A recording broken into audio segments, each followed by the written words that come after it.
በስመ አብ ወወልድ ወመንፈስ ቅዱስ አሐዱ አምላክ።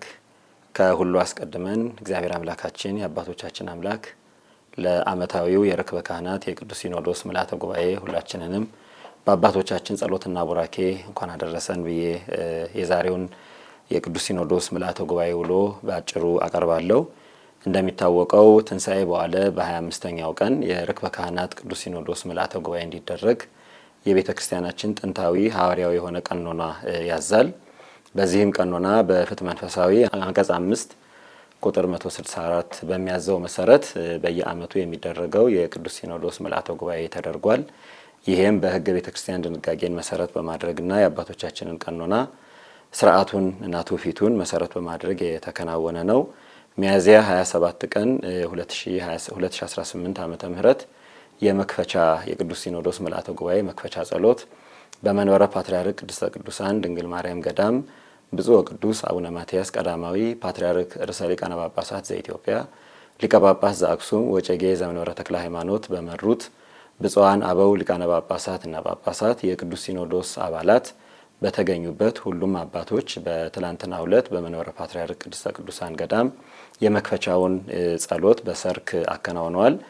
በዛሬው ዕለት ጠዋት ደግሞ በመጀመሪያ የቅዱስ ሲኖዶስ የጠዋቱ መርሃ ግብር በመጀመሪያ ቅዱስ ሲኖዶስ የብፁዕ ቅዱስ አቡነ ማትያስ ቀዳማዊ ፓትርያርክ ርዕሰ ሊቃነ ጳጳሳት ዘኢትዮጵያ ሊቀ ጳጳስ ዘአክሱም ወዕጨጌ ዘመንበረ ተክለ ሃይማኖት አባታዊ መልእክትና የቅዱስ ሲኖዶስ የስራ መመሪያ የሚሆነውን የመክፈቻ መልእክታቸውን አስተላልፈዋል። ቅዱስ ሲኖዶስ የቅዱስነታቸውን መልእክት በጥሞና ካዳመጠ በኋላ በአጠቃላይ የቅዱስነታቸው መልእክት ለቤተ ክርስቲያን የስራ መመሪያ ሆኖ ለሁሉም አህጉረ ስብከት እንዲተላለፍ ቅዱስ ሲኖዶስ በጠዋቱ መርሃ ግብር ወስኗል። በመቀጠል ከቅዱስነታቸው አባታዊ መልእክት አስከትሎ የመጀመሪያ ስራ ያደረገው የቅዱስ ሲኖዶስ የ2018 የርክበ ካህናት መነጋገሪያ አጀንዳዎች በቋሚ ሲኖዶስ ተቀርጸው በረቂቅ የቀረቡትን መሰረት በማድረግ አጀንዳ እንዲያረቁ 7 አባቶችን በምልዓተ ጉባኤው ሙሉ ድምጽ በመወሰን ሰይሟል።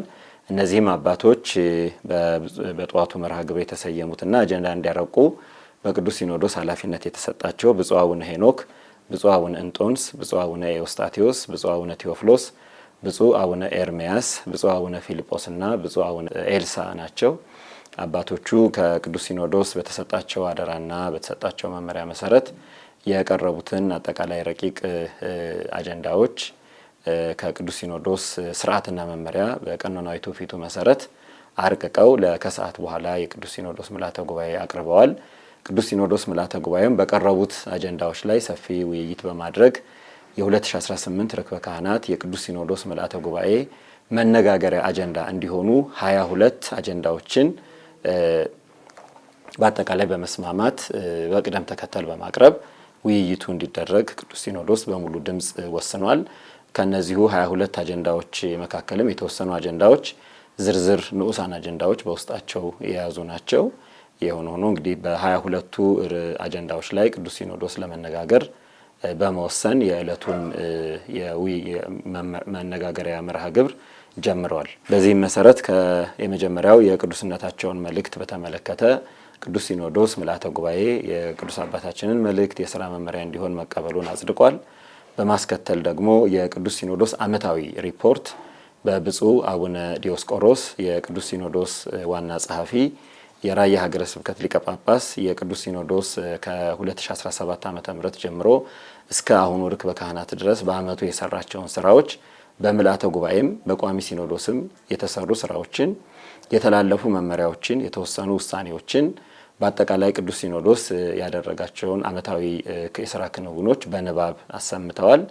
ከብፁዕነታቸው በንባብ ካሰሟቸው ሪፖርቶች በተጨማሪ በቅዱስ ሲኖዶስ ምልዓተ ጉባኤ አሰራር ላይ ልናደርጋቸው የሚገቡ አንዳንድ ምክር አዘል የሆኑ መልእክቶችንም ብፁዕነታቸው አስተላልፈዋል።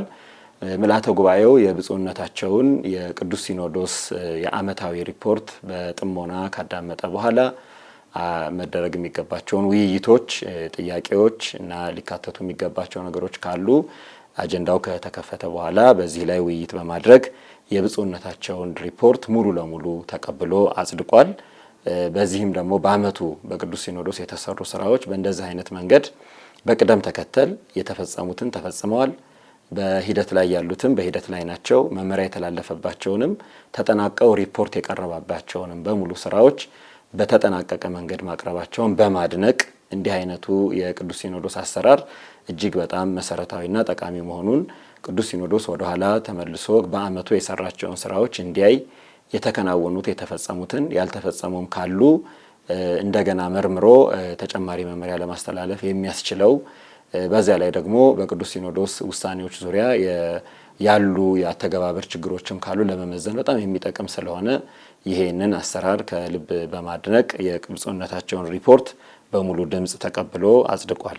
የዕለቱ የቅዱስ ሲኖዶስ ምልዓተ ጉባኤ ስብሰባ በሰላም ተጠናቋል።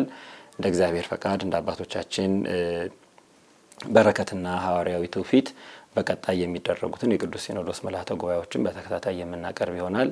እግዚአብሔር አምላካችን የአባቶቻችን አምላክ ሀገራችንና ቤተክርስቲያናችንን ይጠብቅልን። ወስብሐት ለእግዚአብሔር።